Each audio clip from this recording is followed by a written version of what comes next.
Bonjour à tous, je suis très heureuse de vous retrouver sur ma chaîne YouTube pour vous voir ouvrir la case numéro 10 du calendrier de l'Avent du groupe Facebook Moodboard Scrapbooking pour le plaisir de scraper que je tiens avec ma super copine Carole Frénésie du Scrap. Donc on vous propose un petit calendrier de l'Avent tout au long du mois de décembre et aujourd'hui on se retrouve pour la réalisation d'un tag format étiquette cadeau, donc à placer sur un petit cadeau de Noël que je vais réaliser intégralement avec les produits Tim Holtz. Donc pour l'occasion, j'utilise les petits Piou Piou, ce sont des petits personnages sous forme d'oiseaux, je ne sais pas si vous devez les connaître, ils ont été réalisés avec différentes marques, parce qu'après c'était des tampons qui étaient sur une base, une banque d'images tout du moins. Et donc voilà, moi ce sont les tampons de Tim Holtz, donc avec la qualité Tim Holtz que tout le monde connaît, que je tamponne à la Versafine sur du papier bien blanc pour pouvoir faire une mise en couleur au crayon de couleur. Donc ce sont les polychromos que j'utilise actuellement. Et je vais également utiliser les Chromaflow et ainsi que les Posca Pencil. Voilà, c'est le trio que j'utilise beaucoup et que j'aime énormément. Donc là j'utilise le crayon rouge et le crayon jaune pour faire le paquet cadeau et le petit chapeau. Donc voilà, je me sers vraiment de la démarcation des tamponnages au niveau de mes ombres. C'est très facile à colorier parce que les ombres sont plus ou moins déjà faites sur le tamponnage. Donc il y a juste à appuyer un peu plus sur votre crayon. Par contre voilà, très important, séchez bien votre Versafine parce que sinon ça a tendance un petit peu à bavouiller.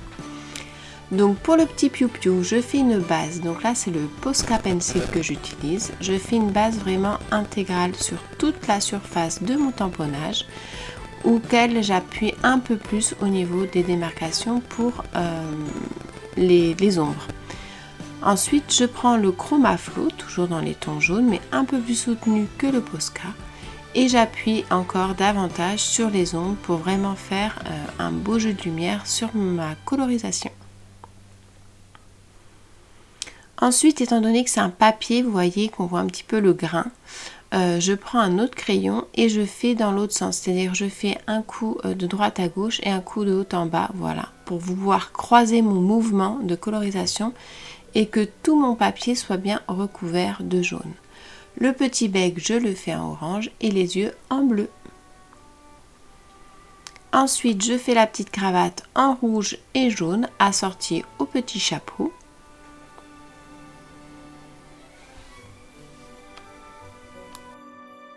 Alors maintenant que j'ai terminé ma mise en couleur du coup de mon petit Piou Piou et de ses accessoires, je prends une petite cartonnette d'une dimension de 8 cm par 14 cm et je vais venir biseauter les angles.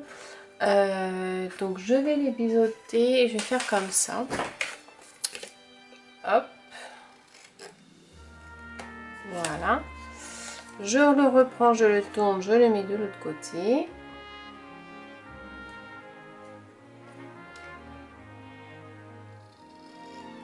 Hop, et voilà. Du coup, ça me fait un petit tag.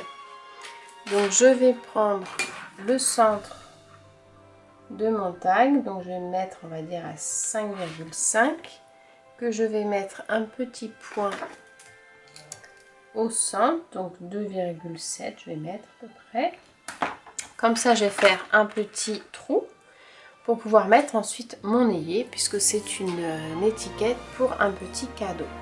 Et pour rester du coup dans le thème du moodboard, je vais utiliser, hop, pour que ce soit un peu plus pratique, un pochoir tout simplement. Donc c'est pas un pochoir moodboard, c'est un pochoir de la Fée du Scrap, ce sont les octogones.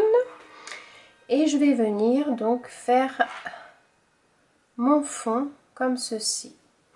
Donc je vais faire avec le stylo noir, délicatement je fais le tour de mon octogone. Donc j'en prends un grand exprès là et ensuite je vais venir m'amuser à superposer les autres. Alors on va faire comme ça. C'est vraiment au feeling, hein. Ensuite, je vais en prendre un autre, hop, pour mettre ici.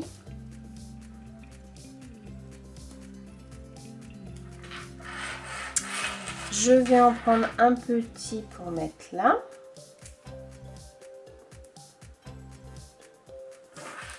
Voilà, un autre, hop, en haut. Alors là, je vais essayer de mettre un petit peu plus. Voilà, je vais le mettre comme ça volontairement pour que ce soit à l'intérieur du trou. Voilà. Et je vais en mettre un petit par là. Comme ceci. Juste pour faire une finition non arrêtée. Hop, voilà.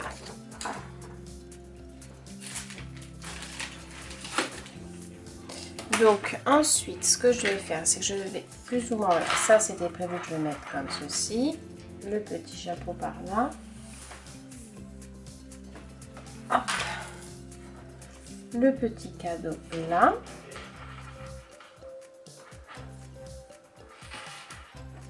Ça comme ceci. Et en fait, le fond, je vais le travailler.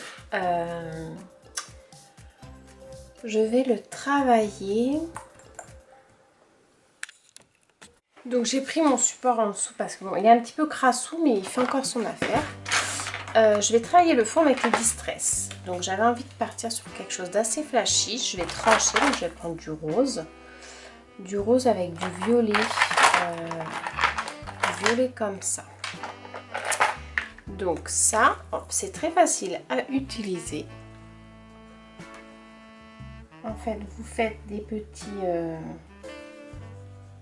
démarquages tout simplement. Donc là, j'essaye de respecter du coup mes formes. Mais après, c'est pas... Si on déborde, justement, il faut quelque chose de qui soit fait grossièrement. Hop.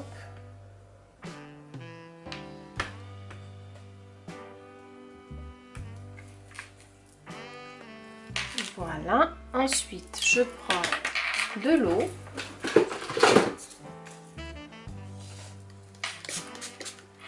Et avec le doigt, je vais venir étaler. Donc les crayons Distress, très sincèrement, ils s'étalent très facilement. Je ne sais pas si vous pouvez obtenir la même chose avec les crayons Neocolor parce que ce sont aussi des pastels donc aquarellables. Mais là pour le coup voilà, ça se fait très facilement. Donc je rajoute un petit peu de blanc pour faire le tour, mais bon sans plus de conviction. Donc du coup je passe directement à mon pochoir pour faire le fond de mes petits octogones. Alors j'utilise de la Distress noire. Alors là il faut faire attention pour pas en coller un peu partout, sinon ça fait un petit peu crassou. Et j'utilise également ma petite brosse. Donc c'est une brosse qui est toute petite, vraiment super bien adaptée pour les pochoirs où on veut faire de tout petits modèles. Elle est vraiment, personnellement, je la trouve vraiment très pratique. Donc là voilà, je fais un petit peu par-ci par-là. Je nettoie bien mon petit pochoir à la lingette. Et ensuite, je vais venir faire le tour de tous mes octogones pour vraiment faire ressortir le côté mood board, hein, des cases de fond. À savoir que j'avais utilisé un feutre, sauf que le feutre avec la craie, enfin pas la craie, la cire du crayon, ça m'a abîmé toute la mine et du coup ça ne marchait plus. Donc faut toujours revenir au stylo bic noir, je crois que c'est ce qui est le plus pratique. Donc je colle mon petit piou-piou avec de la mousse 3D. Ensuite, les accessoires, je les colle à la taquiclue, ainsi que le petit cadeau que je mets en dessous. Ensuite, je prends le petit mot Célébrate, toujours pareil, de Timols, que je vais faire un petit cadre pour faire un rappel de mood board. Et je vais placer mon petit titre juste en dessous. Après, pour un effet un peu plus mieux fini, ce que vous pouviez faire, que je n'ai pas fait, puis je me rends compte, c'est que vous pouvez faire en fait le tour du tag avec un stylo noir. Ça fait une finition un peu plus parfaite, je trouve. Et c'est vrai que là, du coup, je ne l'ai pas fait. Donc je mets un œillet avec un petit bout de ruban pour une finition et cette petite étiquette trouvera son emplacement sur un cadeau au pied du sapin. Voilà, j'espère que mon petit tuto vous aura plu. Si vous avez envie de le tester, n'hésitez pas à partager également sur le groupe Moodboard Scrapbooking pour le plaisir de scraper. Nous vous ferons un réel plaisir de vous accueillir parmi nous. Je vous dis à très bientôt. Ciao!